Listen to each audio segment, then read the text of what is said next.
Hi students, आप सभी का स्वागत करते हैं आपके अपने YouTube channel ABP in education पर। तो आइए आज हम लोग अध्ययन करेंगे 13वें अध्याय का। हमारा 13वां अध्याय है कृषि एवं उद्योग। ठीक है, हम लोग इस वीडियो में 13वें अध्याय का अध्ययन करेंगे कृषि एवं उद्योग के बारे में। लेकिन हम लोग इस वीडियो में जो है केवल कृषि के बारे में अध्ययन करेंगे और इसके बाद जो नेक्स्ट वीडियो आएगा उसमें हम लोग फिर उद्योग के बारे में चर्चा करेंगे। ठीक है, तो आइए हम लोग कृषि के बारे में अध्ययन करते हैं। तो उससे पहले देखिए, किसी देश की उन्नति के लिए केवल प्राकृतिक संसाधनों एवं मानवीय संसाधन का होना ही आवश्यक नहीं होता है। हम लोग प्राकृतिक संसाधन के बारे में भी पढ़ चुके, मानवीय संसाधन के बारे में भी हम लोग अध्ययन कर चुके कि मानवीय संसाधन जो है वो हमारे लिए, हमारे देश के लिए बहुत जरूरी है, देश के विकास के लिए, है ना। तो किसी देश की उन्नति के लिए केवल, है ना, मात्र प्राकृतिक संसाधन और मानवीय संसाधन का होना ही आवश्यक नहीं है। देश की उन्नति इन साधनों के उपयोग पर भी निर्भर करती है। हम लोग इस बात को पहले भी वीडियो में पढ़ चुके हैं। ठीक है, कि केवल हमारे देश में प्राकृतिक संसाधन हो, मानवीय संसाधन हो, सही हो, अच्छा हो, ठीक है, और उसका उपयोग यदि हम लोग अच्छी तरह से नहीं करते हैं तो फिर उसका लाभ हम लोग प्राप्त नहीं कर सकते हैं। तो देश की उन्नति इन संसाधनों के उपयोग पर भी निर्भर करती है। ठीक है, चलिए आगे बात करते हैं। तो देश की उन्नति के लिए कृषि तथा उद्योगों का विकास होना भी बहुत आवश्यक होता है। ठीक है, हम लोग देखें कि हमारे देश के विकास के लिए प्राकृतिक संसाधन होना भी जरूरी है, मानवीय संसाधन होना भी जरूरी है और उसके साथ साथ कृषि एवं उद्योग होना भी बहुत जरूरी है। ठीक है, हमारे देश के विकास के लिए, तो देश की उन्नति के लिए कृषि तथा उद्योगों का विकास होना भी बहुत आवश्यक है। और जैसा कि हम आपको पहले ही बताएं कि हम लोग इस वीडियो में केवल कृषि के बारे में अध्ययन करेंगे और इसका जो नेक्स्ट वीडियो आएगा उसमें हम लोग फिर उद्योग के बारे में बात करेंगे। ठीक है, तो आइए कृषि के बारे में चर्चा करते हैं। देखिए कृषि, ठीक है, एग्रीकल्चर, कृषि विश्व का सबसे प्राचीन उद्योग है। ठीक है, कृषि जो है यह विश्व में उद्योग के मामले में बात करें तो यह सबसे प्राचीन है, सबसे पहला है ना, बहुत पहले से यह उद्योग के रूप में है। तो कृषि जो है यह विश्व का सबसे प्राचीन उद्योग है। ठीक है, कृषि हमारे देश के लोगों का मुख्य व्यवसाय है। हमारे देश के अधिकतर लोग कृषि पर ही निर्भर हैं। आइए आगे बात करते हैं। तो हमारे देश की जो है, देखिए, हमारी कुल जनसंख्या का लगभग 70% भाग जो है वह कृषि व्यवसाय में लगा हुआ है। हमारी देश की अधिकांश जनसंख्या जो है वह कृषि व्यवसाय पर ही निर्भर करती है। इससे लोगों को खाने के लिए भोजन मिलता है, उद्योगों के लिए कच्चे माल प्राप्त हो जाते हैं। ठीक है, भारत जो है विश्व के सबसे बड़े कृषि प्रधान देशों में से एक है। अगर कृषि प्रधान देश की बात करें, वैसा देश जहां पर कृषि प्रधान हो, है ना, कृषि मुख्य हो, प्रधान हो, तो वैसे देशों में भारत की भी गिनती होती है। तो भारत विश्व के सबसे बड़े कृषि प्रधान देशों में से एक है। कृषि भारतीय अर्थव्यवस्था की आधारशिला है। जो एग्रीकल्चर है, जो कृषि है, वो भारत का जो इकोनॉमी है, जो अर्थव्यवस्था है, उसकी आधारशिला है। इससे भी कुछ पैसा जो है अर्थव्यवस्था में जाता है। आगे हम लोग बात करेंगे। तो जैसा कि हम लोग देखें कि हमारी कुल जनसंख्या का लगभग 70% भाग जो है वह कृषि व्यवसाय में लगा हुआ है और हमारी कुल राष्ट्रीय आय का 17% कृषि आय से प्राप्त होता है। टोटल नेशनल इनकम का जो 17% इनकम है वो कहां से हमको, हमारी इकोनॉमी को मिलता है, हमारी अर्थव्यवस्था को मिलता है, हमारी राष्ट्रीय आय के पास पहुंचता है, तो वह पहुंचता है कृषि के पास से। ठीक है, इसको भी आप लोग याद रखिएगा कि हमारी कुल राष्ट्रीय आय का 17% भाग जो है वह कृषि से प्राप्त होता है, एग्रीकल्चर से प्राप्त होता है। भारत में अनेक प्रकार की फसलें उगाई जाती है, कई प्रकार की भारत में फसलें उगाई जाती है। ठीक है, उसके बाद बात करें हरित क्रांति के बारे में। तो हरित क्रांति द्वारा भारत में फसलों की पैदावार बढ़ाने का प्रयास किया गया। इससे पैदावार दुगनी हो गई है। इसे 1967-68 में प्रारंभ किया गया। देखिए हरित क्रांति क्या है, इस क्रांति की मतलब इसका क्रांति को इसको नाम इसलिए दिया गया है ताकि जब हरित क्रांति को भारत में लाया गया था, जब हरित क्रांति को भारत में लागू किया गया था, तो भारत की जो बीजों की जो नस्ल है, अच्छी नस्ल के बीजों को लगाया गया था। पौधों की सिंचाई की जो व्यवस्था है उसको जो है मतलब नए तरीके से डेवलप किया गया था, ताकि जो फसलों की जो पैदावार हो वह अधिक से अधिक हो, है ना। तो यही हरित क्रांति में यही है। तो हम लोग क्या देखें कि हरित क्रांति जब लगा तो इसके द्वारा भारत में फसलों की पैदावार बढ़ाने का प्रयास किया गया, है ना, कि मतलब अधिक से अधिक पैदावार हो, अच्छे उच्च किस्म के बीजों को बोया गया, सिंचाई के तरीका को चेंज किया गया, मिट्टी जो है उसको मतलब अच्छी तरह से उसका इस्तेमाल किया गया। इससे पैदावार दुगनी हो गई और इसे 1967-68 में प्रारंभ किया गया था। तो पहली बार 1967-68 में प्रारंभ किया गया था हरित क्रांति, तो आप याद रखिएगा। तो अभी तक हम लोग क्या क्या देखे कि कृषि जो है यह विश्व का सबसे प्राचीन उद्योग है। कृषि हमारे देश के लोगों का मुख्य व्यवसाय है। फिर हम लोग देखे कि हमारी कुल जनसंख्या का लगभग 70% भाग जो है वह कृषि व्यवसाय में लगा हुआ है। इससे लोगों को क्यों लगा हुआ है, तो इससे लोगों को खाने के लिए भोजन मिल जाता है, उद्योगों के लिए कच्चे माल मिल जाते हैं, रॉ प्रोडक्ट, है ना, रॉ मटेरियल मिल जाता है। उसके बाद हम लोग देखे कि भारत जो है वह विश्व के सबसे बड़े कृषि प्रधान देशों में से एक है। फिर हम लोग देखे कि हमारी कुल राष्ट्रीय आय का, टोटल नेशनल इनकम का 17% यानी कि 17% जो है वो कहां से प्राप्त होता है, तो वह कृषि से प्राप्त होता है। भारत में अनेक प्रकार की फसलें उगाई जाती है ना, गेहूं, चावल, ज्वार, बाजरा, है ना, कई तरह की फसलें उगाई जाती है। फिर हम लोग हरित क्रांति के बारे में देखे। तो अभी तक आप लोग कृषि के बारे में देखे। तो आइए भारत में जो अनेक प्रकार की फसलें उगाई जाती है उसके बारे में हम लोग बारी बारी से, जो मुख्य फसल है, ठीक है, फसलें तो बहुत सारी भारत में उगाई जाती है, लेकिन जो मुख्य फसल है उसके बारे में हम लोग चर्चा करेंगे।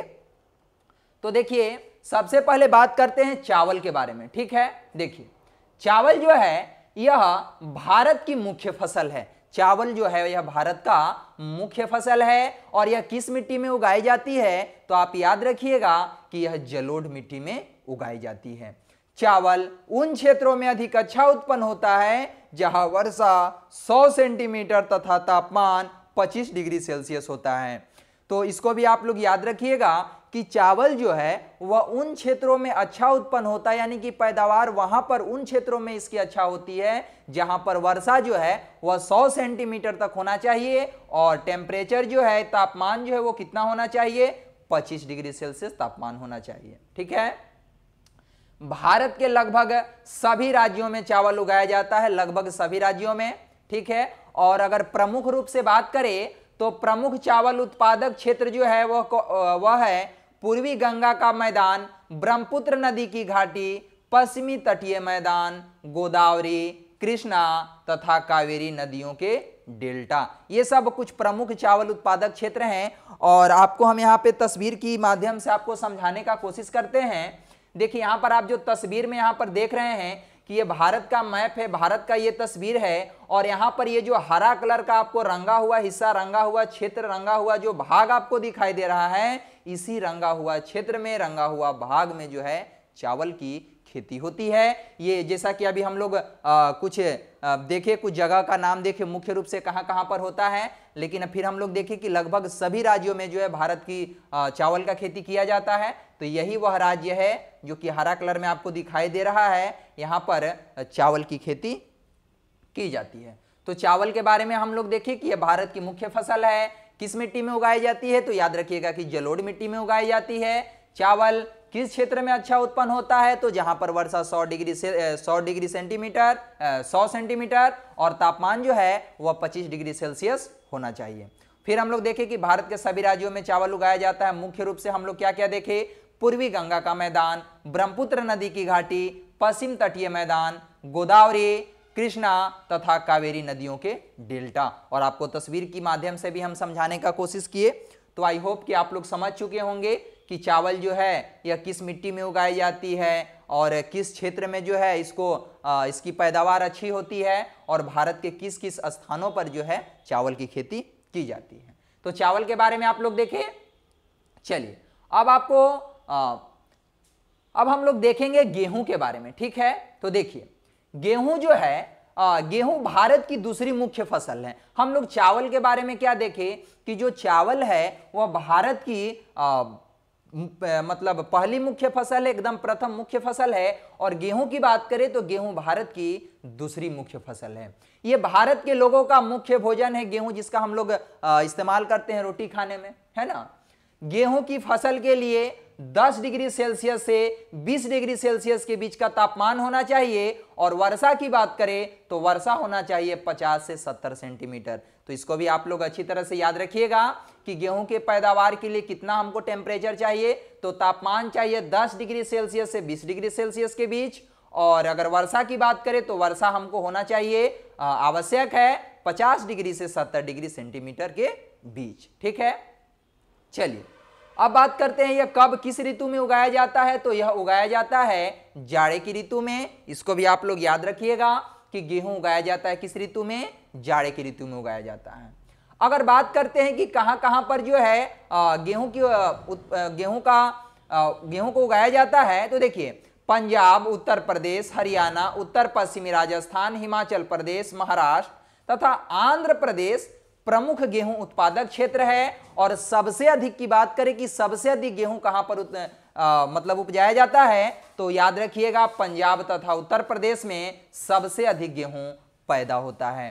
तो आइए हम लोग जैसा कि नाम देखें, पंजाब, उत्तर प्रदेश, हरियाणा, उत्तर पश्चिमी राजस्थान, हिमाचल प्रदेश, महाराष्ट्र, आंध्र प्रदेश। तो आइए आपको हम तस्वीर के माध्यम से दिखाते हैं। तो यहां पर आप जो ये रंगा हुआ भाग देख रहे हैं, यह जो कलर किया हुआ ये जो भाग है, इस भाग में गेहूं की खेती की जाती है। जैसा कि इससे पहले हम लोग चावल की खेती को देखे, तस्वीर की सहायता से समझने का कोशिश किए कि किस क्षेत्र में चावल की खेती होती है। तो यहाँ पर आप लोग देख रहे हैं कि ये जो तस्वीर बना हुआ है इस प्रकार का, इस यहाँ पर जो है गेहूं की खेती की जाती है। और गेहूं की खेती किस स्थान पर होगी, तो उसके लिए टेम्परेचर चाहिए 10 डिग्री सेल्सियस से 20 डिग्री सेल्सियस के बीच। और अगर बात करें वर्षा का, तो वर्षा होना चाहिए 50 से 70 सेंटीमीटर के बीच। तो आप लोग गेहूं के बारे में भी देख लिए, गेहूं के बारे में अध्ययन कर लिए। चलिए अब हम लोग आगे चलते हैं और बात करते हैं गन्ना के बारे में। तो देखिए गन्ना जो है यह भी एक महत्वपूर्ण फसल है। ठीक है, भारत संसार में दूसरा सबसे अधिक गन्ना उत्पादक देश है। यानी कि अगर पूरे विश्व की बात करें तो विश्व में गन्ना उत्पादन में भारत का दूसरा स्थान है। इसको भी आप लोग याद रखिएगा कि भारत संसार में दूसरा सबसे अधिक गन्ना उत्पादक देश है। चलिए गन्ने की फसल के लिए हमको कितना टेम्परेचर चाहिए, तो गन्ने की फसल के लिए तापमान चाहिए 24 डिग्री सेल्सियस से 27 डिग्री सेल्सियस के बीच। ठीक है, अब बात करते हैं वर्षा की कि वर्षा कितना होना चाहिए, तो वर्षा आवश्यक है 150 सेंटीमीटर। तो इसको भी आप लोग याद रखिएगा। अब बात करते हैं तो देखिए उत्तर प्रदेश में समस्त भारत का लगभग आधा गन्ना पैदा होता है। अगर उत्तर प्रदेश की बात करें तो पूरे भारत का लगभग आधा गन्ना का जो पैदावार है वह कहां पर पैदा होता है, तो वह किया जाता है उत्तर प्रदेश में। ठीक है, और अगर बात करें जगह की कि कहां कहां पर और गन्ना को उत्पन्न किया जाता है, ठीक है, उपजाया जाता है, तो देखिए वह क्षेत्र है पंजाब, तमिलनाडु, आंध्र प्रदेश, हरियाणा, कर्नाटक, उड़ीसा और असम अन्य गन्ना उत्पादक क्षेत्र हैं। और यहां पर जो है आपको अगर तस्वीर हम दिखाएं तो यहां पर जो आप यह क्षेत्र देख रहे हैं, यह जो आपको क्षेत्र रंगा हुआ क्षेत्र जो आपको दिखाई दे रहा है, यह गन्ना उत्पादक क्षेत्र है। ठीक है, आप लोग जगह का नाम भी देख लिए, तस्वीर की सहायता से भी आप लोग यहां पर देख लीजिए कि किस किस क्षेत्र में जो है गन्ना का उपजाया जाता है, गन्ना उत्पादक होता है। ठीक है, तो हम लोग गन्ना में क्या क्या देखे, गन्ना में हम लोग देखे कि यह भी एक महत्वपूर्ण फसल है। और अगर विश्व में बात करें तो विश्व में भारत का दूसरा स्थान है गन्ना उत्पादक में। ठीक है, और तापमान की बात करें तो इसको तापमान चाहिए 24 डिग्री सेल्सियस से 27 डिग्री सेल्सियस के बीच। और वर्षा की बात करें तो वर्षा चाहिए 150 सेंटीमीटर। ठीक है, और हम लोग उत्तर प्रदेश के बारे में देखें कि पूरे भारत का लगभग आधा गन्ना जो है वह कहां पे उपजाया जाता है, तो वह क्षेत्र है उत्तर प्रदेश। ठीक है, और उसके बाद हम लोग कुछ जगह का नाम देखे, आपको तस्वीर के माध्यम से हम समझाएं। तो आप लोग गेहूं देखे, चावल देखे पहले, उसके बाद आपको गेहूं के बारे में अध्ययन किए, उसके बाद आप लोग गन्ना के बारे में देखे। चलिए अब हम लोग आगे चलते हैं और अब बात करेंगे कपास के बारे में। ठीक है, तो देखिए कपास की खेती जो है, कपास की खेती के लिए 25 डिग्री सेल्सियस से 45 डिग्री सेल्सियस के बीच तापमान होना आवश्यक है। और वर्षा की बात करें तो वर्षा इसको आवश्यक है 75 सेंटीमीटर से 250 सेंटीमीटर के बीच होना चाहिए। और जब ऐसा तापमान और ऐसा वर्षा मिलेगा तो वैसे क्षेत्र में कपास की खेती की जा सकती है। ठीक है। और अगर हम लोग क्षेत्र की बात करें कि किस किस क्षेत्र में कपास की खेती होती है, तो वह क्षेत्र आप यहां पर देख रहे हैं, गुजरात, महाराष्ट्र, पंजाब, कर्नाटक, तमिलनाडु, मध्य प्रदेश आदि राज्यों में कपास पैदा की जाती है। ठीक है। तो कपास के बारे में हम लोग क्या क्या देखे, किस क्षेत्र में होगा, तो जहां का तापमान 25 डिग्री सेल्सियस से 45 डिग्री सेल्सियस के बीच होगा। और वर्षा की बात करें तो वर्षा होना चाहिए 75 सेंटीमीटर से 250 सेंटीमीटर के बीच। और फिर हम लोग आपको कुछ जगह का नाम दिखाएं, गुजरात, महाराष्ट्र, पंजाब, कर्नाटक, तमिलनाडु, मध्य प्रदेश, इन सभी क्षेत्रों में कपास की खेती होती है। आइए तस्वीर के माध्यम से समझने का कोशिश करते हैं। तो देखिए यहां पर जो आप तस्वीर देख रहे हैं, इस तस्वीर में जो आपको ये रंगा हुआ हिस्सा जो आपको दिखाई दे रहा है, ठीक है, ये इन सभी क्षेत्रों में कपास की खेती की जाती है। जगह का भी नाम आप लोग देख लिए, तस्वीर के माध्यम से भी आप लोग यहाँ पे समझिए। तो इस जगह पर जो है कपास की खेती की जाती है। तो तस्वीर के माध्यम से भी आप लोग अब देख चुके, तो कपास के बारे में हम लोग अध्ययन कर लिए। अब हम लोग आगे चलते हैं और बात करते हैं जूट के बारे में। ठीक है। देखिए जूट जो है, इस जूट को हम लोग जूट को भारत का सोने का रेशा कहा जाता है। ठीक है। जूट को क्या बोला जाता है, भारत का सोने का रेशा। ठीक है, याद रखिएगा इसको, गोल्डन फाइबर। जूट को भारत का सोने का रेशा कहा जाता है क्योंकि जूट उद्योग से हमारे देश को विदेशी मुद्रा मिलती है और इसीलिए इसे हम लोग सोने का रेशा करते हैं। इसको हम लोग मतलब दूसरे देशों में उसका निर्यात करते हैं, उससे हमको विदेशी धन प्राप्त होती है। तो हम लोग देखें कि जूट को भारत का सोने का रेशा कहा जाता है। क्यों कहा जाता है, क्योंकि जूट उद्योग से हमारे देश को विदेशी मुद्रा प्राप्त होती है। जूट की खेती के लिए 24 डिग्री सेल्सियस से 35 डिग्री सेल्सियस के बीच तापमान तथा अगर वर्षा की बात करें तो वर्षा इसको आवश्यक है 150 सेंटीमीटर। ठीक है।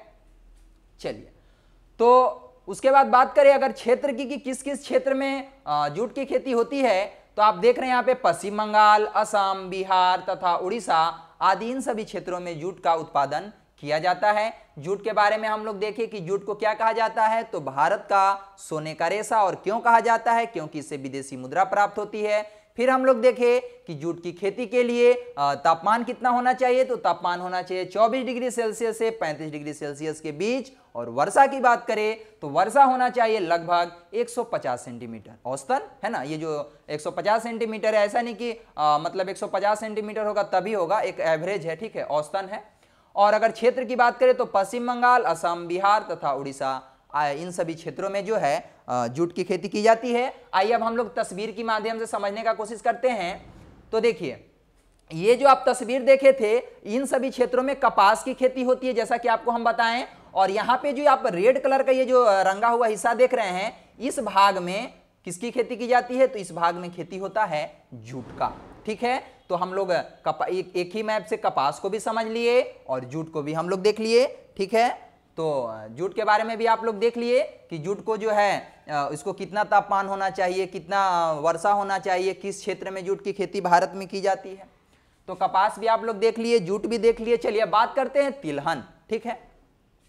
तो देखिए हमारे देश में अनेक प्रकार की तिलहन उत्पन्न किए जाते हैं। ठीक है। मूंगफली, नारियल, सरसों, तिल, ये सब क्या है, तिलहन है। और हमारे देश में जो है सभी तिलहन, अनेक प्रकार के तिलहन जो है वह उत्पन्न किए जाते हैं। तिलहन क्षेत्र की बात करें तो देखिए आपको हम तस्वीर के माध्यम से समझाने की कोशिश करते हैं। देखिए यहाँ पे जो आप क्षेत्र देख रहे हैं, ये जो रंगा हुआ हिस्सा आपको क्षेत्र, ये जो भाग आपको दिखाई दे रहा है, इस क्षेत्र में तिलहन की खेती भारत में की जाती है। ठीक है। तो तिलहन की खेती भी आप लोग देख लिए कि भारत के किस क्षेत्र में जो है तिलहन की खेती की जाती है। ठीक है। तो अब हम लोग बात करेंगे चाय के बारे में। ठीक है, कि चाय जो है, चाय के बारे में हम लोग अध्ययन करेंगे। देखिए चाय, भारत का चाय उत्पादन में विश्व में दूसरा स्थान है। ठीक है। अगर चाय के उत्पादन में बात करें, गन्ना के उत्पादन में हम लोग बात किए थे, कौन सा स्थान था भारत का, दूसरा, है ना। और चाय में भी याद रखिएगा कि चाय में भी कौन सा स्थान है, तो दूसरा स्थान है। ठीक है। चाय मुख्यतः दार्जिलिंग की पहाड़ियां, ठीक है, कांगड़ा घाटी व नीलगिरी की पहाड़ियों में पैदा की जाती है मुख्य रूप से। ठीक है, तो यहां पर आप लोग आपको अगर तस्वीर की सहायता से हम दिखाएं तो देखिए यहाँ पे जो आप लोग ये तस्वीर देख रहे हैं, ये जो रंगा हुआ जो आपको हिस्सा दिखाई दे रहा है, ठीक है, इन सभी क्षेत्रों में जो है यहाँ पे देख रहे हैं आप, यहाँ पर देख रहे हैं, यहाँ पर देख रहे हैं, इन सभी क्षेत्रों में चाय की खेती की जाती है। तो तस्वीर की सहायता से भी आप लोग देख चुके, हम लोग चाय के बारे में देखे, भारत में कौन सा स्थान, विश्व में कौन सा स्थान भारत का, तो दूसरा, और फिर क्षेत्र के बारे में हम लोग देखे कि कहां कहां पर चाय को उपजाया जाता है। ठीक है, तो आइए चाय हम लोग देख लिए। अब बात करेंगे कहवा यानी कि कॉफी के बारे में। तो देखिए कॉफी जो है, कहवा की खेती मुख्य रूप से अगर बात करें तो कर्नाटक, केरल और तमिलनाडु में की जाती है और इसके लिए गर्म व नम जलवायु की आवश्यकता होती है। गर्म होना चाहिए जलवायु, नम होना चाहिए जलवायु में नमी होना चाहिए, तभी जो है कहवा की खेती यानी कि कॉफी का वहां पे उपजाया जा सकता है। और भारतीय कहवा जो है यह अपनी अच्छी किस्म के लिए विश्व भर में प्रसिद्ध है। ऐसा माना जाता है कि भारत में जो कहवा को जो उपजाया जाता है और जो जिस किस्म का कहवा यहाँ पर उपजाया जाता है उसका जो किस्म है वह बहुत अच्छा है और इसीलिए यह पूरे विश्व भर में प्रसिद्ध है। तो हम लोग देखें कि मुख्य रूप से कहां कहां, कर्नाटक, केरल और तमिलनाडु। आइए हम लोग आपको तस्वीर की सहायता से दिखाते हैं। तो देखिए मुख्य रूप से हम लोग देख लिए और यहां पर जो है आप लोग जो व्हाइट कलर का आपको तस्वीर दिखाई दे रहा है, ठीक है, कॉफी, ये जो आपको व्हाइट कलर का जो आपको तस्वीर दिखाई दे रहा है, इन सभी क्षेत्रों में हम लोग खेती की जाती है। किसका? तो खेती की जाती है कॉफी का। तो हम लोग देखे चाय के बारे में देखे कि चाय की खेती कहां कहां की जाती है। उसके बाद फिर हम लोग कहवा के बारे में देखे, कॉफी के बारे में कि कॉफी की खेती कहां कहां पर की जाती है और इसको कैसा जलवायु में इसकी खेती की जा सकती है। तो जलवायु होना चाहिए गर्म और उस जलवायु में नमी होना चाहिए। ठीक है, और भारतीय कहवा की अगर किस्म की बात करें तो बहुत अच्छा किस्म का कहवा यहाँ पे उपजाया जाता है और इसीलिए यह विदेशों में भी प्रसिद्ध है। चलिए अब बात करते हैं फल के बारे में। तो भारत में अनेक प्रकार के फल उगाए जाते हैं, बहुत सारे फल उगाए जाते हैं।